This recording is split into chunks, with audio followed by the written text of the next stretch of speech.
Hey, this is Rob. Welcome to Monday Minutes. In this Monday Minutes today, what we're going to do is we're going to go ahead and make a custom maze for Halloween. And we're going to utilize our templates that we give you guys in the graphics. So it'll take us just a minute. We got to do some pre-prep work. So let's go ahead and I'm going to drop into Simply Maze Crazy. So I'm going to go into the software, and then I'm going to go into Simply Maze Crazy Pro. Okay, so what we're going to do is we're actually going to make a custom maze today with custom start and custom finish on it. And then we could even do a custom solution image while we're at it. So let's go ahead and give this a try. Now, to make a custom maze, you need to have a template. And the template, if you notice, needs to be some sort of filled shape. Now, in this case, what we're going to do is we're going to utilize our,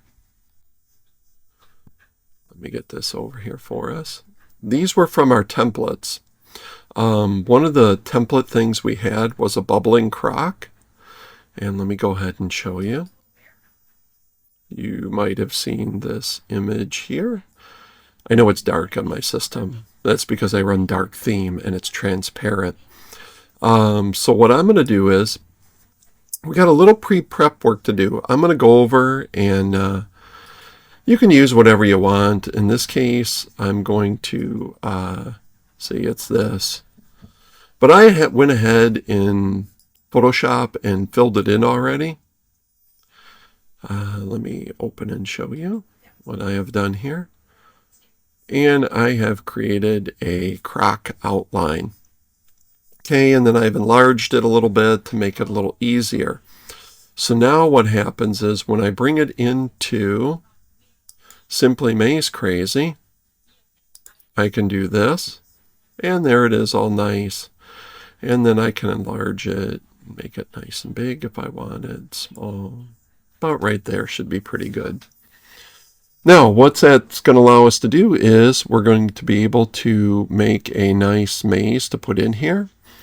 If I hit auto render maze, it's going to make this jumbo giant maze, and I don't want that. I want it a little more complex. So I'm going to make it about like that, and then I'm going to auto render the maze. And that'll make us a pretty cool, nice little maze that fits in here pretty cool. If you find you get a little bleed, what you can do is just make the maze just a little bit more, tell it to be a little bit more complex, and it'll actually shrink it down.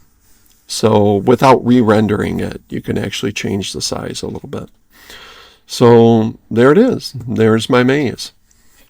Now what would be fun is, I want to do a start and a finish. I'm going to do it.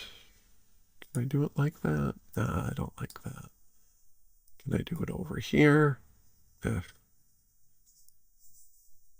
Ooh, that's kind of nice. Okay, so I like that. Now I'm going to tell you, when you do this, start with the flags.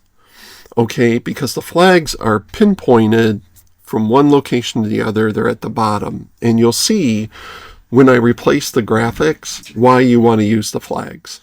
Okay, at least to start with. So we got this rendered as is. Now what I want to do is, I don't want to use the flags though. I want to use custom images. So in this case, I dug into our images for this month and I found a ghost. You can't really see him. Yeah, I guess you can. He's a ghost. Here, let's do it in Photoshop. He is a ghost, okay, but he's hollow. And I want to use, we also provided this month a lollipop. So I want to open the lollipop. Now, the problem with both of these is they have a transparency in them. Okay, and we need to fill that in, because I want to use them on the maze and I want them to overlay on top. And if I use a transparency, the maze will bleed through on it. So let's go back to Mr. Ghost. So there he is. Now I can simply just use white, and you can use your favorite paint tool. I think you might be able to do this in Canva. I'm not really sure. But I'm just going to fill them in white, and then I'm going to save them off, and I'm going to do the same thing with the lollipop. I'm going to fill it in white, any transparent areas. Oops. Let me undo that. Get that right in there. There we go. And then I'm going to save as lollipop filled. And then I'm going to save my ghost filled. I think I already saved him off. Let's double check. Ghost filled. I did. So there's our graphics. All ready to go. You can do this ahead of time, but it's just as easy to do it now. So now what I'm going to do is I'm going to load the start graphic as Mr. Ghost filled. And then what I'm going to do is I'm going to load the finish graphic as the lollipop. And there we go. So here it is right here. Here it is here. You can do this. Like I said, you could change it. You could move this right there if you wanted to. You can move it around. You could do whatever you wanted to. Now, one of the things I said was you could also replace the graphic that goes, you know what, we can re-render this maze to see if we can make it a little more complex. Let's do it again. Oh, I like that one. Let's leave that one. So there we go. So find from the ghost over here to the lollipop. Now what you can do is you can replace the solution image. This is kind of fun too, with the ghost filled, and it would be tiny little ghost in here. You can see them, they're little tiny little ghosts. Or you could do something else. You could replace it with little crocs or little lollipops. So it just goes to show all the fun stuff you can do with Simply Maze Crazy. You know, you probably won't be showing that solution anyways. You know, navigate from the ghost to the lollipop. But if you notice that when it chose the where it gets its solution from, let me turn that on again.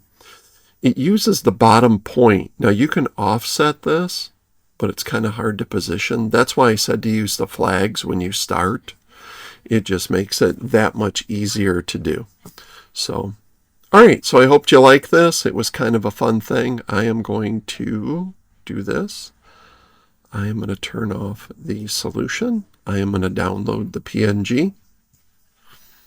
And I am going to include it in today's, so this will be Halloween Maze.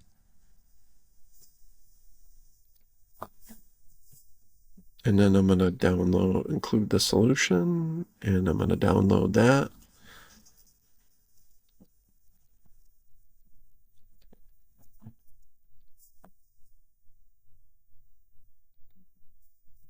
And I will include these for you as part of this video.